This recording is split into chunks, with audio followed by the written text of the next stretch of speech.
ಅಕಸ್ಮಾತ್ ವೈಮಾನಿಕ ದಾಳಿ ಸಂಭವಿಸಿದರೆ ಯಾವ ರೀತಿ ರಕ್ಷಣಾ ಕಾರ್ಯಾಚರಣೆ ಕೈಗೊಳ್ಳಬೇಕು ಎಂಬುದರ ಕುರಿತು ನಗರದ ತೆಂಕನಿಡಿಯೂರು ಸರ್ಕಾರಿ ಪ್ರಥಮ ದರ್ಜೆ ಕಾಲೇಜು ಹಾಗೂ ಸ್ನಾತಕೋತ್ತರ ಅಧ್ಯಯನ ಕೇಂದ್ರದಲ್ಲಿ ಗುರುವಾರ ಅಣಕು ಪ್ರದರ್ಶನ ನಡೆಸಲಾಯಿತು. ಅಣಕು ಕಾರ್ಯಾಚರಣೆಯಲ್ಲಿ ದಾಳಿಯಿಂದ ವಿದ್ಯಾರ್ಥಿಗಳು ಗಾಯಗೊಂಡು ಮೂರ್ಛೆ ಬಿದ್ದ ದೃಶ್ಯ, ಗಾಯಾಳುಗಳಿಗೆ ವೈದ್ಯರು ಪ್ರಥಮ ಚಿಕಿತ್ಸೆ ನೀಡಿದ ರೀತಿ, ಗೃಹರಕ್ಷಕ ದಳದ ಸಿಬ್ಬಂದಿ ಆಂಬ್ಯುಲೆನ್ಸ್ ಮೂಲಕ ಆಸ್ಪತ್ರೆಗೆ ಸಾಗಿಸಿದ ಕಾರ್ಯಾಚರಣೆ ಹಾಗೂ ಅಗ್ನಿಶಾಮಕ ಸಿಬ್ಬಂದಿ ಬೆಂಕಿ ನಂದಿಸಿದ ದೃಶ್ಯಗಳು ಗಮನ ಸೆಳೆದವು. ಅಗ್ನಿಶಾಮಕ ಇಲಾಖೆ, ಗೃಹರಕ್ಷಕ ದಳ, ಪೊಲೀಸ್ ಇಲಾಖೆ, ಕರಾವಳಿ ಕಾವಲು ಪಡೆ, ಜಿಲ್ಲಾ ಆರೋಗ್ಯ ಮತ್ತು ಕುಟುಂಬ ಕಲ್ಯಾಣ ಇಲಾಖೆ, ರೆಡ್ ಕ್ರಾಸ್, ಲಯನ್ಸ್ ಕ್ಲಬ್, ಹಳೇ ವಿದ್ಯಾರ್ಥಿ ಸಂಘ ಹಾಗೂ ಸರ್ಕಾರಿ ಪ್ರಥಮ ದರ್ಜೆ ಕಾಲೇಜು ಮತ್ತು ಸ್ನಾತಕೋತ್ತರ ಅಧ್ಯಯನ ಕೇಂದ್ರ ತೆಂಕನಿಡಿಯೂರು ಇವರ ಸಂಯುಕ್ತ ಆಶ್ರಯದಲ್ಲಿ ಕಾರ್ಯಕ್ರಮ ನಡೆಯಿತು. ಈ ಸಂದರ್ಭದಲ್ಲಿ ಗಾಯಾಳುಗಳನ್ನ ಪ್ರಥಮ ಚಿಕಿತ್ಸೆ ಹಾಗೂ ಮುಂದಿನ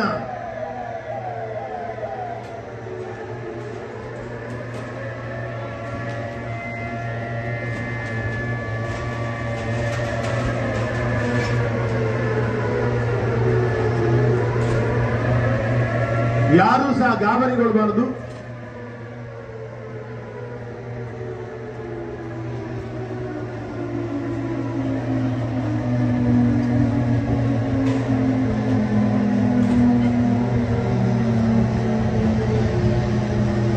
ಈ ಸಂದರ್ಭದಲ್ಲಿ ಎಲ್ಲ ಇಲಾಖೆಯವರು, ಅಗ್ನಿಶಾಮಕ ಇಲಾಖೆ, ಗೃಹರಕ್ಷಕ ದಳ, ಪೊಲೀಸ್ ಇಲಾಖೆ, ಕರಾವಳಿ ಕಾವಲು ಪಡೆ, ಜಿಲ್ಲಾ ಆರೋಗ್ಯ ಮತ್ತು ಕುಟುಂಬ ಕಲ್ಯಾಣ ಇಲಾಖೆ, ಪೌರ ರಕ್ಷಣಾ ದಳ, ಲಯನ್ಸ್ ಕ್ಲಬ್, ರೆಡ್ ಕ್ರಾಸ್ ಘಟಕ, ಹಳೆ ವಿದ್ಯಾರ್ಥಿ ಸಂಘ, ಸರ್ಕಾರಿ ಪ್ರಥಮ ದರ್ಜೆ ಕಾಲೇಜಿನ ಸ್ನಾತಕೋತ್ತರ ಅಧ್ಯಯನ ಕೇಂದ್ರ ತೆಂಕನಿಡಿಯೂರು ಎಲ್ಲರೂ ಸಹ ಜೊತೆಗೂಡಿ ಇವತ್ತು ಈ ಒಂದು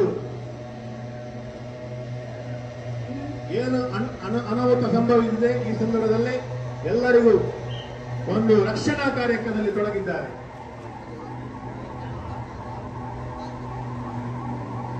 ಬಹುಮಾಡಿ ಕಟ್ಟಡಗಳಲ್ಲಿ ಬೆಂಕಿ ಅನಾಹುತ ಆಗಿದೆ. ಬೆಂಕಿಯನ್ನು ಅಗ್ನಿಶಾಮಕ ದಳದವರು ನಂದಿಸುವ ಮುಖಾಂತರ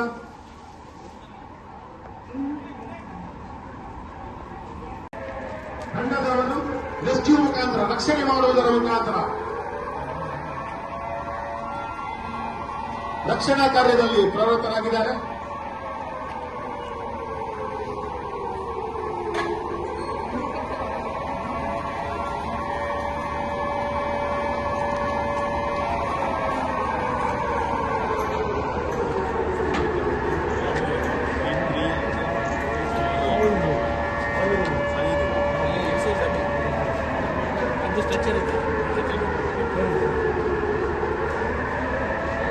ಈ ಒಂದು ವೈಮಾನಿಕ ದಾಳಿಯಿಂದ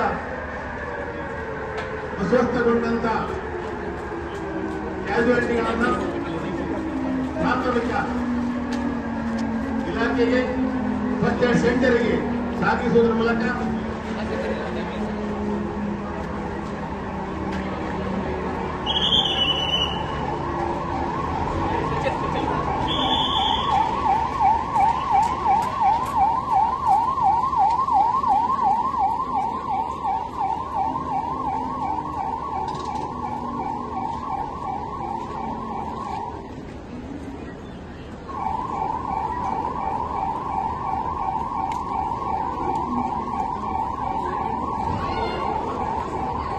ಗಾಯಾಳುಗಳನ್ನ ಪ್ರಥಮ ಚಿಕಿತ್ಸೆ ಕೌಂಟರ್ನಲ್ಲಿ ಪ್ರಥಮ ಚಿಕಿತ್ಸೆಯನ್ನು ನೀಡಿ ಅಲ್ಲಿಂದ ಹೆಚ್ಚಿನ ಚಿಕಿತ್ಸೆಗಾಗಿ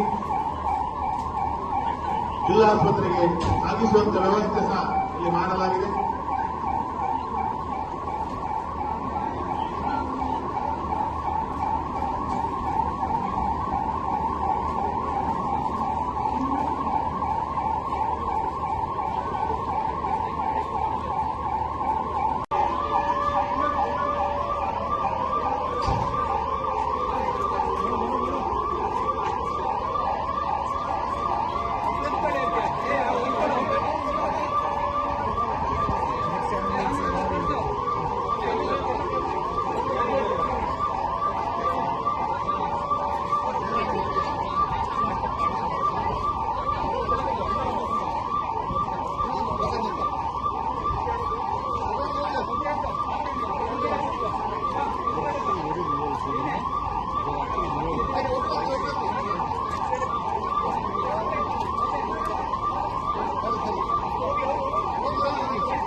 ಈ ಸಂದರ್ಭದಲ್ಲಿ ಗಾಯಾಳುಗಳನ್ನ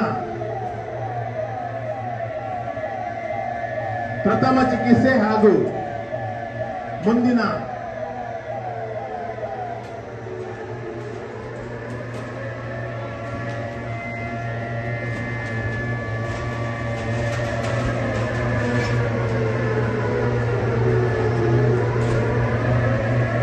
ಯಾರೂ ಸಹ ಗಾಬರಿಗೊಳ್ಳಬಾರದು.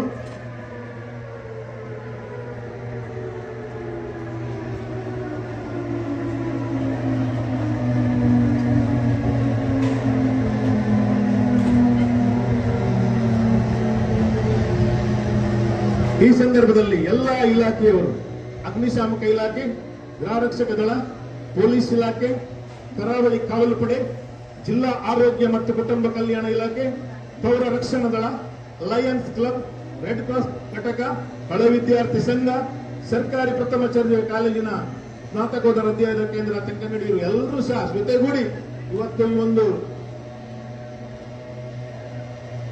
ಏನು ಅನಾಹುತ ಸಂಭವಿಸಿದೆ ಈ ಸಂದರ್ಭದಲ್ಲಿ ಎಲ್ಲರಿಗೂ ಒಂದು ರಕ್ಷಣಾ ಕಾರ್ಯಕ್ರಮದಲ್ಲಿ ತೊಡಗಿದ್ದಾರೆ.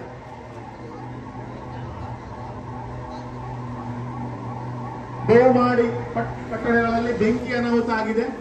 ಬೆಂಕಿಯನ್ನು ಅಗ್ನಿಶಾಮಕ ದಳದವರು ನಂದಿಸುವ ಮುಖಾಂತರ